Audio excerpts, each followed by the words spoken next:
Cinema ಒಂದು simple cinema trailer ಅಲ್ಲ. ಇದೊಂದು ಫುಲ್ ರಾ ಮಾಸ್ ಫೀಲ್ ಕೊಡುವಂತ ಒಂದು ಸಿನಿಮಾ.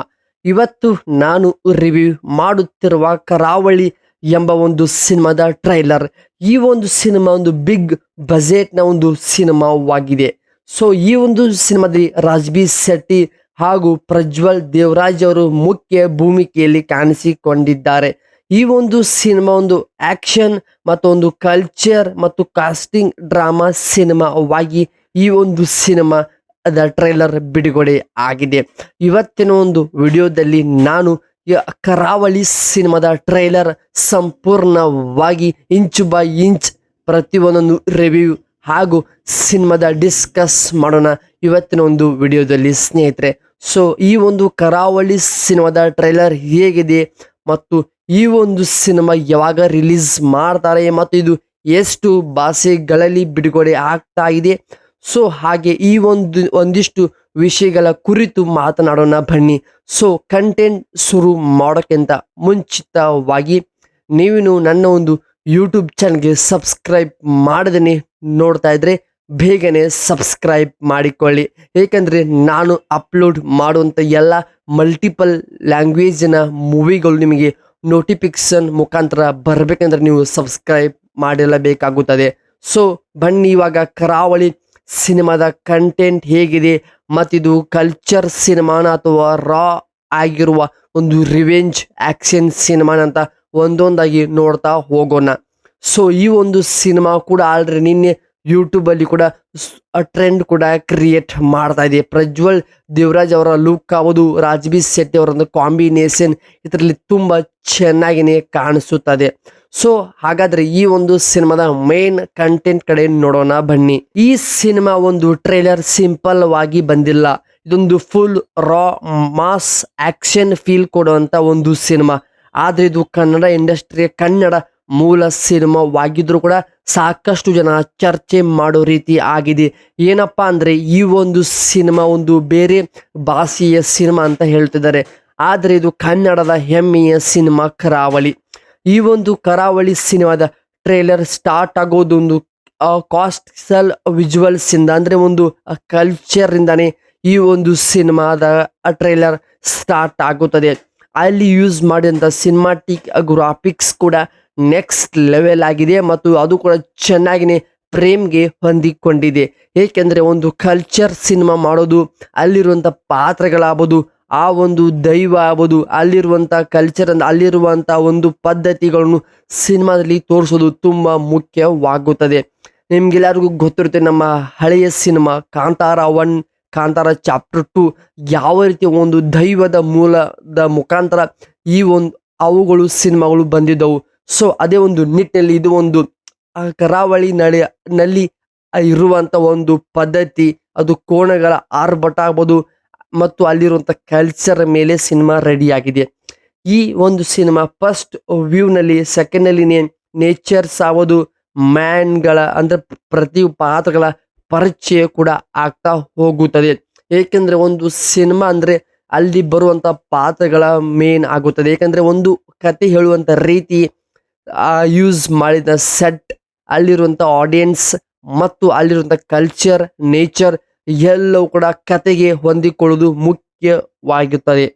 ಹೌದು, ಹಾಗೆ ಈ ಒಂದು ಸಿನಿಮಾದಲ್ಲಿ ಬ್ಯಾಕ್ಗ್ರೌಂಡ್ ಅಲ್ಲಿ ಬರುವಂತ BGMI ಅದು ಕೂಡ ಬೇರೆ ಲೆವೆಲ್ಗೆ ಫೀಲ್ ಮಾಡಿಸುತ್ತದೆ ಮತ್ತು ಅದು ಕೂಡ ಟ್ರೇಲರ್ ನೋಡುವಾಗ ವಾವ್ ಅನ್ನೋ ರೀತಿ ಕೂಡ ಕಂಪೋಸಿಂಗ್ ಆಗುವುದು, ಅಲ್ಲಿದ ವರ್ಕ್, ಮಾಸ್ ಆಗಿರುವಂತ ಒಂದು ಎಲಿಮೆಂಟ್ಸ್, ಎಮೋಷನಲ್ ಆಗಿರುವಂತ ಒಂದಿಷ್ಟು ಪಾತ್ರಗಳು, ಸೀನ್ಗಳು ಎಲ್ಲವೂ ಕೂಡ ಸಖತ್ತಾಗಿ ಮಿಕ್ಸ್ ಮಾಡಿ ಪ್ರೆಸೆಂಟ್ ಮಾಡಿದ್ದಾರೆ ಸ್ಕ್ರೀನ್ ಮೇಲ್ಗಡೆ.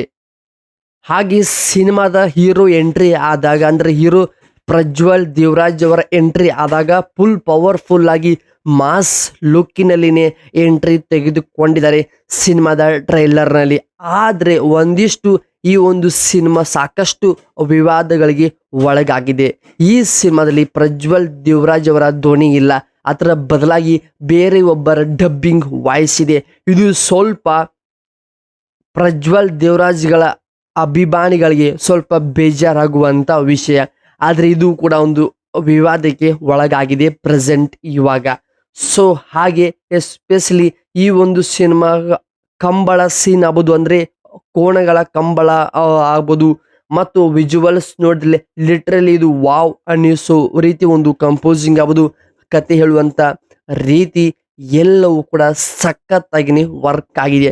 ಏಕೆಂದ್ರೆ ಇದು ಸಿನಿಮಾ ಥಿಯೇಟರ್ಗಳಲ್ಲಿ ನೋಡುವಾಗ ಒಂದು ಬೇರೆ ಲೋಕಕ್ಕೆ, ಒಂದು ಬೇರೆ ಕಲ್ಚರ್ ನಮ್ಮನ್ನು ಪರಿಚಯ ಮಾಡ್ಸೋಕೆ ಹೊಂಟಿದೆ.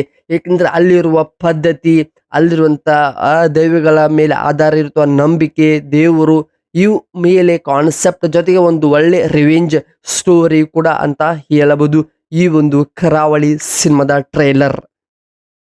ಈ ಒಂದು ಟ್ರೈಲರ್ ನೋಡುವಾಗ ಫುಲ್ ರಾಸ್ಟಿಕ್ ವೈಬ್ ಕೊಡ್ತದೆ. ಏನಪ್ಪಾ ಅಂದ್ರೆ ಈ ಒಂದು ಸಿನಿಮಾದಲ್ಲಿ ಬರುವಂತ ಪ್ರತಿ ಒಂದೊಂದು ಪಾತ್ರ, ಪ್ರತಿ ಒಂದೊಂದು ಸೀನ್, ವಿಲನ್ಸ್ ಎಂಟ್ರಿ ಆದಾಗ ಅವ್ರ ಮಧ್ಯದಲ್ಲಿರುವಂತ ಕಾಂಬಿನೇಷನ್, ಅವ್ರ ಮಧ್ಯದಲ್ಲಿರುವಂತ ದ್ವೇಷ ತುಂಬಾ ರಿಯಲಿಸ್ಟಿಕ್ ಆಗಿನೇ ತೋರಿಸಿದ್ದಾರೆ. ಹೌದು, ಇದು ಕೂಡ ಒಂದು ಫೀಲ್ ಜೊತೆ ಒಂದು ಸ್ಟ್ರಾಂಗ್ ಆಗಿರುವಂತ ಪಾತ್ರಗಳ ಮುಖಾಂತರ ಈ ಸಿನಿಮಾದಲ್ಲಿ ಮೇನ್ ಹೈಲೈಟ್ಸ್ ರೀತಿ ತೋರಿಸಿದ್ದಾರೆ ಸಿನಿಮಾದ ಟ್ರೈಲರ್ ನಲ್ಲಿ. ಆದ್ರೆ ಸಿನಿಮಾದ ಟ್ರೈಲರ್ ನೋಡುವಾಗ ಮಿಡಲಲ್ಲಿ ಬರುವಂತ ಆ ಒಂದು ಶಾರ್ಟ್ಸ್ಗಳು ಟೆನ್ಷನ್ ಬಿಲ್ಡ್ ಮತ್ತು ಟೆನ್ಷನ್ ಕೂಡ ಕ್ರಿಯೇಟ್ ಮಾಡುತ್ತವೆ. ಸ್ಟೋರಿ ಅಲ್ಲಿಂದ ತುಂಬಾನೇ ಸೀರಿಯಸ್ ಆಗಿ ಹೋಗ್ತಾ ಹೋಗ್ತಾ ಬೇರೆ ನಿಮಗೆ ಕ್ಲೂಗಳನ್ನು ಕೂಡ ಸಿನಿಮಾದವರು ಅಲ್ಲೇನೆ ಕೊಡ್ತಾರೆ. ನೀವು ಚೆನ್ನಾಗಿ ಗಮನವಿಟ್ಟು ನೋಡಿದ್ರೆ ಇದರಲ್ಲಿ ತುಂಬಾನೇ ಮುಂದೆ ಏನಾಗುತ್ತೆ ಅಂತ ಆಲ್ರೆಡಿ ನಿಮಗೆ ಹಿಂಟ್ಗಳನ್ನು ಕೊಟ್ಟಿದ್ದಾರೆ ಸಿನಿಮಾದ ಡೈರೆಕ್ಟರ್ ಅವರು. ಹಾಗೆ ಈ ಒಂದು ಸಿನಿಮಾದಲ್ಲಿ ಲಾಸ್ಟ್ ನಲ್ಲಿ ಬರುವಂತ 5 ಸೆಕೆಂಡ್ ಫುಲ್ ಹೈಪ್ ಮತ್ತು ಕ್ರಿಯೇಟ್ ಮಾಡಿದೆ. ಏಕೆಂದ್ರೆ ಒಂದು ಸಿನಿಮಾದಲ್ಲಿ ಹೈಪ್ ಒಂದು ಟ್ರೇಲರ್ ನಲ್ಲಿ ತೋರಿಸೋದು ಮುಖ್ಯವಾಗುತ್ತದೆ. ಏಕೆಂದ್ರೆ ಆಡಿಯನ್ಸ್ಗಳು ಥಿಯೇಟರ್ಗೆ ಬರ್ಬೇಕಂದ್ರೆ ಏನಾದ್ರೂ ಒಂದು ಹೊಸ ಒಂದು ವೈಬ್, ಹೊಸ ಒಂದು ಕಾನ್ಸೆಪ್ಟ್, ಹೊಸದ ರೀತಿಯ ಒಂದು ಟ್ವಿಸ್ಟ್ಗಳು ಇಟ್ರೇನೆ ಮಾತ್ರನೇ ಸಿನಿಮಾದ ಆಡಿಯನ್ಸ್ಗಳು ಥಿಯೇಟರ್ಗೆ ಬಂದು ಸಿನಿಮಾ ಫೀಲ್ ಮಾಡ್ತಾರೆ. ಅದೇ ಒಂದು ಹಳೆ ಸಿನಿಮಾ ರೀತಿ ಮಾಡಿದ್ರೆ ಯಾರು ಕೂಡ ಥಿಯೇಟರ್ಗೆ ಬರಲ್ಲ. ಏಕೆಂದ್ರೆ ನಿಮ್ಗೆ ಗೊತ್ತಿರುತ್ತೆ ಇವಾಗ ನಮ್ಮ ಕನ್ನಡ ಇಂಡಸ್ಟ್ರಿಯ ಪರಿಸ್ಥಿತಿ ತುಂಬಾನೇ ಹದಗೆಟ್ಟಿದೆ. ಯಾಕಂದ್ರೆ ಸಿನಿಮಾಗಳು ಓಡ್ತಾ ಇಲ್ಲ, ಸಿನಿಮಾಗಳು ಬರ್ತಾ ಇಲ್ಲ, ಮತ್ತು ಬೇರೆ ಭಾಷೆಗಳ ಸಿನಿಮಾಗಳ ಜೊತೆಗೆ ನಾವು ನಿಲ್ಲೋಕೆ ಆಗ್ತಾ ಇಲ್ಲ. ಸೊ ಇದು ಕೂಡ ಒಂದು ಮೇನ್ ರೀಸನ್ ಆಗುತ್ತದೆ. ಯಾಕಂದ್ರೆ ಒಬ್ಬ ದೊಡ್ಡ ಸ್ಟಾರ್ ಇರುವಂತ ಫ್ಯಾನ್ ಬೇಸ್ ಇರುವ ಸ್ಟಾರ್ಗಳ ಸಿನಿಮಾ ಮಾತ್ರ 1 ವಾರ 2 ವಾರ 3 ವಾರ ಓಡದೆ ತುಂಬಾ ಕಠಿಣ ಪರಿಸ್ಥಿತಿ ಬಂದಿದೆ ನಮ್ಮ ಕನ್ನಡ ಇಂಡಸ್ಟ್ರಿಗೆ. ಅಂಥದ್ರಲ್ಲಿ ಈ ಸಿನಿಮಾ ಜುಲೈ 24ಕ್ಕೆ ವರ್ಲ್ಡ್ ವೈಡ್ಗೆ ರಿಲೀಸ್ಗೆ ಸಜ್ಜಾಗಿ ನಿಂತಿದೆ. ಆದರೆ ಸಿನಿಮಾದಲ್ಲಿ ಪ್ರಜ್ವಲ್ ದೇವರಾಜ್ ಅವರ ಅಭಿಮಾನಿಗಳಿಗೆ ಸ್ವಲ್ಪ ಬೇಸರ ತಂದು ಕೊಟ್ಟಿದೆ. ಏಕೆಂದ್ರೆ ಅವರ ವಾಯ್ಸ್ ಬದಲಿಗೆ ಬೇರೆಯವರ ಡಬ್ಬಿಂಗ್ ವಾಯ್ಸ್ ಅನ್ನು ಹಾಕಿದ್ದಾರೆ. ಸೊ ಇದು ಕೂಡ ಸ್ವಲ್ಪ ಸಿನಿಮಾಗೆ ಹೊಡೆತ ಬೀಳಬಹುದು ಅಂತ ನನ್ನ ಒಂದು ಅಭಿಪ್ರಾಯ. ಈ ಒಂದು ಸಿನಿಮಾ ಟ್ರೈಲರ್ ನೋಡಿದ ಬಳಿಕ ನನಗೆ ಅನಿಸೋದು ಒಂದೇ ವಿಚಾರ, ಇದೊಂದು ನಾರ್ಮಲ್ ಸಿನಿಮಾವಲ್ಲ. ಕನ್ನಡ ಇಂಡಸ್ಟ್ರಿ ಒಂದು ನೆಕ್ಸ್ಟ್ ಲೆವೆಲ್ ಬಿಗ್ ಬಜೆಟ್ನ ಒಂದು ಬಿಗ್ ಹಿಟ್ ಆಗುವಂಥ ಒಂದು ಸಿನಿಮಾ ಅಂತ ನನಗೆ ಅನಿಸುತ್ತದೆ. ಏಕೆಂದರೆ ಅಂಥ ಒಂದು ಸಿನಿಮಾದಲ್ಲಿ ಇರಬೇಕಾದಂಥ ಎಲ್ಲ ಒಂದು ಇದರಲ್ಲಿ ಒಂದೇ ಒಂದು ಪ್ಯಾಕೇಜಲ್ಲಿ ರೆಡಿ ಮಾಡಿದ್ದಾರೆ ಸ್ನೇಹಿತರೆ. ಸೊ ಈ ಸಿನಿಮಾದ ಟ್ರೈಲರ್ ಬಗ್ಗೆ ಕೊನೆಯದಾಗಿ ಒಂದು ಮಾತು ಹೇಳಬೇಕಂದ್ರೆ, ಈ ಸಿನಿಮಾ ಒಂದು ಟ್ರೈಲರ್ ನೋಡಿದ್ರೆ ಆ ಸಿನಿಮಾ ನೋಡಬೇಕು ಅಂತ ನಿಮ್ಮಲ್ಲಿ ಒಂದು ಫೀಲ್ ಮಾಡಿಸುತ್ತದೆ. ಏಕೆಂದರೆ ಪ್ರಜ್ವಲ್ ದೇವರಾಜ್ ಅವರು ಈ ಸಿನಿಮಾಗೆ ಸತತ 2.5 ವರ್ಷದಿಂದ ಹಾರ್ಡ್ ವರ್ಕ್ ಮಾಡಿ ಈ ಒಂದು ಸಿನಿಮಾ ಕತೆ ಅರ್ಥ ಮಾಡಿಕೊಂಡು ಅದನ್ನು ಸ್ಕ್ರೀನ್ ಮೇಲೆ ಪ್ರೆಸೆಂಟ್ ಮಾಡಿ ಎಲ್ಲರಿಗೂ ಇಷ್ಟ ಆಗೋ ರೀತಿಯ ಕತೆ ತಕ್ಕಂತೆ ಅವರ ಗೆಟಪ್ ಆಗ್ಬೋದು, ಅವರ ಸ್ವ್ಯಾಗ್, ಅವರ ಲುಕ್, ಅವರ ಫ್ಯಾನ್ಗಳಿಗೆ ಯಾವ ರೀತಿ ಸಿನಿಮಾ ಬೇಕು ಅನ್ನೋದು ಅರ್ಥ ಮಾಡಿಕೊಂಡು ಈ ಸಿನಿಮಾವನ್ನು, ಈ ಪ್ರಾಜೆಕ್ಟನ್ನು ಒಪ್ಪಿಕೊಂಡಿದ್ದಾರೆ. ಆದರೆ ಈ ಸಿನಿಮಾ ಜುಲೈ 24ಕ್ಕೆ ವರ್ಲ್ಡ್ ವೈಡಲ್ಲಿ ಬಿಡುಗಡೆ ಆಗೋಕ್ಕೆ ಸಜ್ಜಾಗಿ ನಿಂತಿದೆ. ಸೊ ನೋಡೋಣ ಈ ಸಿನಿಮಾ ರಿಲೀಸ್ ಆದ ಮೇಲೆ ಹೇಗಿದೆ ಸಿನಿಮಾ ಅಂತ. ಮತ್ತೆ ಇದೇ ಒಂದು ಸಿನಿಮಾದ ಜೊತೆಗೆ ಮತ್ತೆ ಸಿಗೋಣ. ಅಲ್ಲಿವರೆಗೂ ಕಾಯ್ತಾರಿ. ನಮಸ್ಕಾರ ಸ್ನೇಹಿತರೆ.